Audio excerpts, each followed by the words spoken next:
So last day na ng contract extension dahil last day rin ng off-season. Pero alam ko pwede pa pumirma talaga sa mga susunod na buwan. Si Giannis pumirma din ng 3 taong kontrata na may halagang $186 million pero nakita ko sa Spotrac 177 dito sa Milwaukee Bucks. Hindi niya inintay yung 4 to 5 years na max contract sa off-season.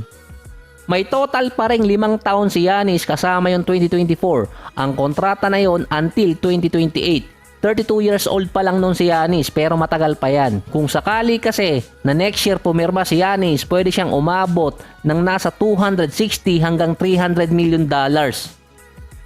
At ito yung nasa thumbnail. Malaki talagang kontrata yung 186 pero sa Spotrac nga 177 million. Aabot pa rin kasi ng 54 hanggang 63 million dollars itong kay Giannis na may natitira pa siyang 45 hanggang 48 million dollars dahil to sa nakaraang kontrata niya. Pero technically, ang pinirmahan talaga ni Giannis, 2 taon lang or sabihin nating nagpababa pa siya ng kontrata dahil sa original contract na pinirmahan niya ng 2020 na max contract din, 5 taon, 228 million dollars. Yun nga lang dahil pumirma siya ng panibagong contract extension na void ang player option ni Giannis para sa 2026 na may halaga yung 51.9 million dollars. Yung na-void na kontrata na yon itutuloy sa kanyang next contract na 186. Ibig sabihin papatungan lang ng panibagong kontrata na yon. Papatak din na dating kontratang pinirmahan ni Giannis imbes na 228 million dollars ay magiging 176 million dollars.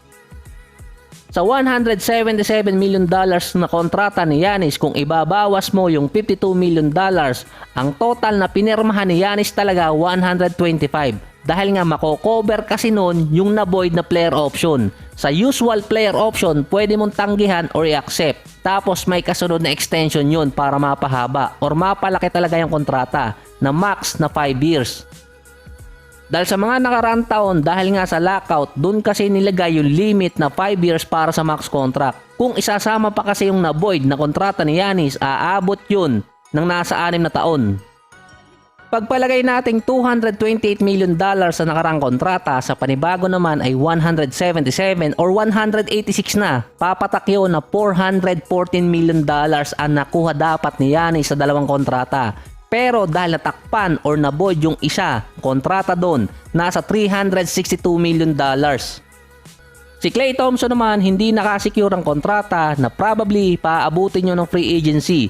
Ang pinag-uusapan pa rin kasi ngayon ang bilang ng taon at pera. Kung bilang ng taon, pwede kasing mag-reflect sa Golden State yun dahil meron silang mga young players. May 3 taon pa si Steph until 2026. Nasa 59 million dollars yun.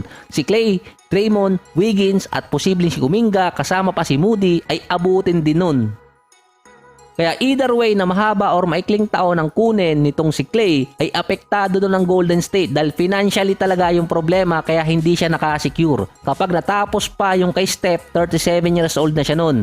Hindi pa rin alam kung papasok sa over 38 rule or may konti pa. Matagal pa kasi yun eh.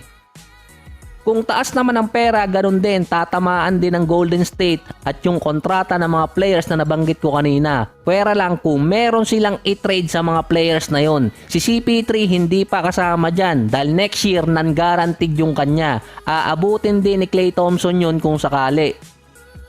Ang tinuturo talagang dahilan kung bakit hindi nakasecure ng kontrata si Klay Thompson ay dahil sa bagong CBA rule na kapag lumagpas sa second tax apron mawawala ang rights ng Golden State para makapag-sign ng player lalo na sa mid-level exception at buyout player. Halos katulad din yun ng kay Giannis na malaking kontrata pero maikli talaga yung binigay, 2 taon lang din. Dahil sa tax apron kasama din doon si Damian Lillard sa Bucks dahil max contract. Base pa si report, 3 years kasi ang gustong ibigay ng Golden State. Nakapag naman lumagpas doon, si Steph naman ang hindi alam kung mariretain. Base naman sa tatay ni Klay Thompson, inassure niya na Golden State pa rin si Klay next season. Sa 13 years naman ni Klay, sinabi niyang magiging best season niya so far. Pero ang dahilan talaga noon, yung financial issue ng Golden State. Sobra na kasing laki ng binabayaran nilang kontrata ngayon dahil pa sa tax.